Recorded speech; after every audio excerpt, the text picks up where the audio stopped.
Pagpanimakas nga naperwisyo, pagpaninguha nga napamalabagan kag kaimulod nga naglala. Pila lamang ini sa resulta sang krisis nga dala sang halit sang COVID-19 kung sa diin tanan ang nangin apektado. Ang COVID-19 amo ang balatian nga wala sang pinilian, balatian nga rason sang madamo nga kakulangan, apang isa lamang ini kapag panghangkat.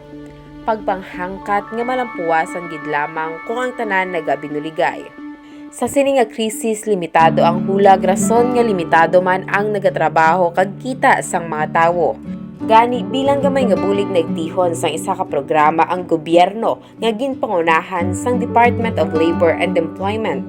Katuwang ang Public Employment and Service Office nga amo ang tulong panghanap buhay sa ating disadvantaged displaced workers program o kung tupad nga maidid naman nga gintutukan ni Mr. John Leo Marco Beldea, ang PESO manager sa Capiz nga amo naman ang nag-validate sa tanan nga mga aplikante sang probinsya para sa nasambit nga programa. Ang tupad o tulong panghanap buhay sa ating disadvantaged or displaced workers program. Programa ini sang Department of Labor and Employment para sa aton informal sector.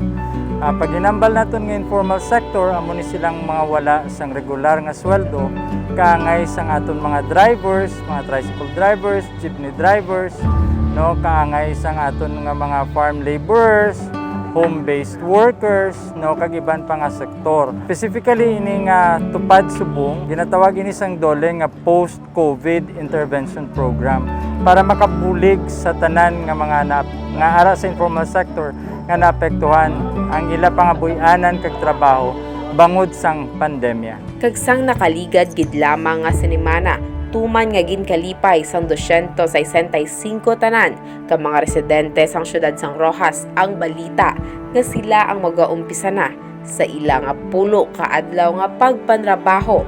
Sa diin, sa una nga adlaw sini, sila ang magabaton sang katunga sang ila nga kabilugan nga sweldo.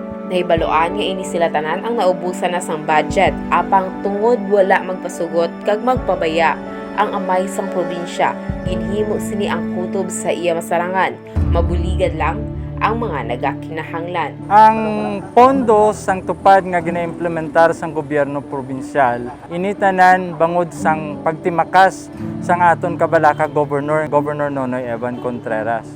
Nagpangsulat ini siya sa DOLE, nagpangsulat sa national government, sa mga national leaders naton, mga senators, congressmen, para makapangalap sang pundo. 6K plus 1 agenda sang aton gobernador amo ang kabuy-anan kag trabaho.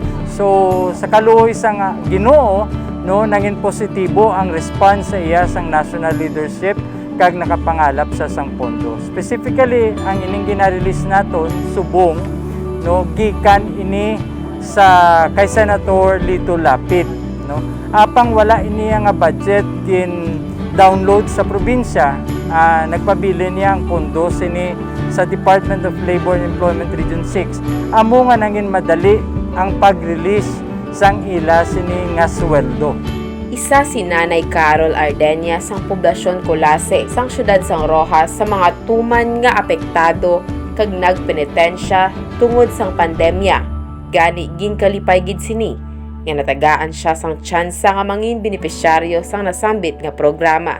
Kung aga nagapakapi ako, tapos isa na sa hapon nga pakapi-kapi ko na, tapos kung maubos man ako kapi, babakal naman ko sa liwa, tapos kung ano dang ginansya, ipinapaigo ko lang sa maintenance ang akong nga apo nga may PW, pag ang akong asawa nga may maintenance man. Kaya naubos ng unod sa akong tindahan sa kinaon namon, saka daw may 2 ka bulan gid. Bangod sang masubo nga nangin istorya ni Nanay Carol nga nakalabot sa nagakabalaka nga gobernador, luwas ang iya katunga nga sweldo bilang benepisyaryo sang tupad, ginpakamaayo pagid sang amay sang probinsya nga padulungan si nanay kag ang may kasablagan sini nga apo sang 2 ka mga food packs.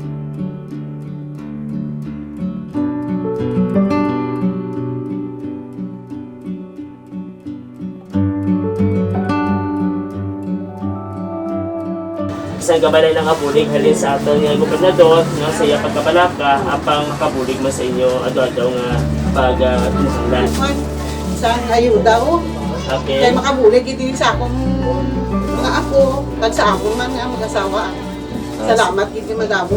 Dako nga butang para kay Nanay Carol ang nasambit nga programa kay bisan papaano nakabulig ini sa tuman nga kabudlay nga iya na eksperyensyahan. Gani amo na lang ang pagpalabot niya sang iya hantop nga pagpasalamat sa amay sang probinsya.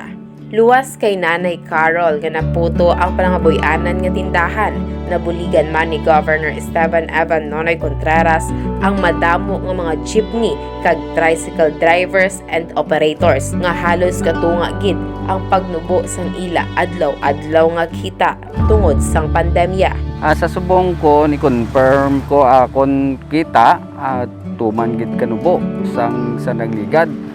Sang una nagakita kami halos mga 700 sa subong. Halos wala na gani katunga, may mga 300 na lang, 250 kung ultimo ka gid lang nga driver sa halos almost 20 years na siguro, 15 to 20 years nga nagabiyaya ko.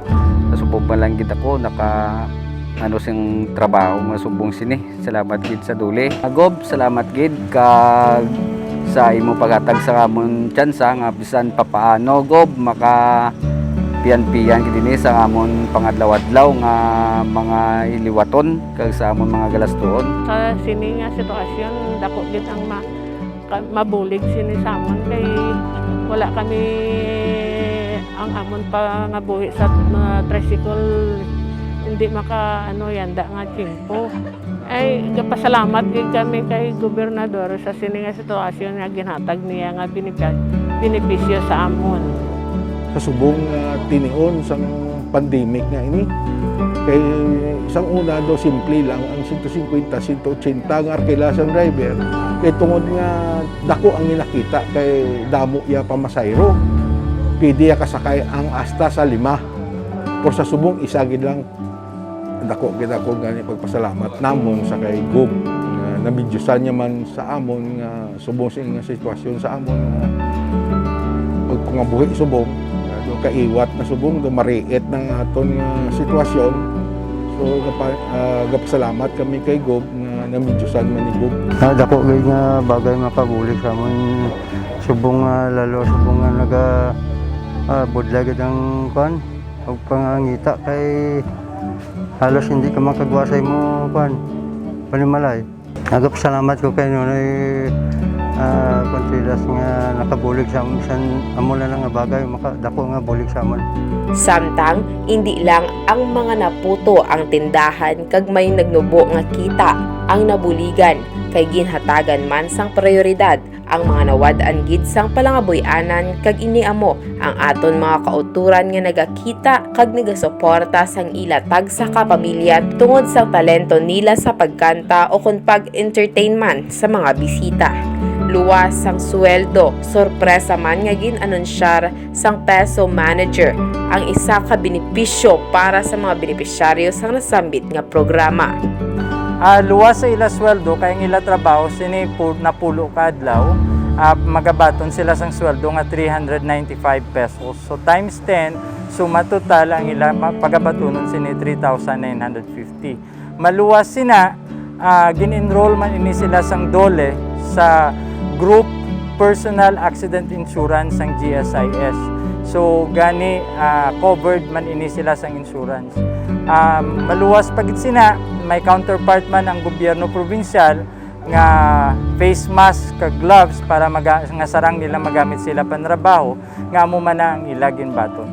Gani amo na lang ang pagpasalamat sang tanan, hindi lang sa matuod-tuod nga pagkabalaka nga ila na batyagan kundi pati sa kalipay kay sila wala ginpabayan kag gintalikdan.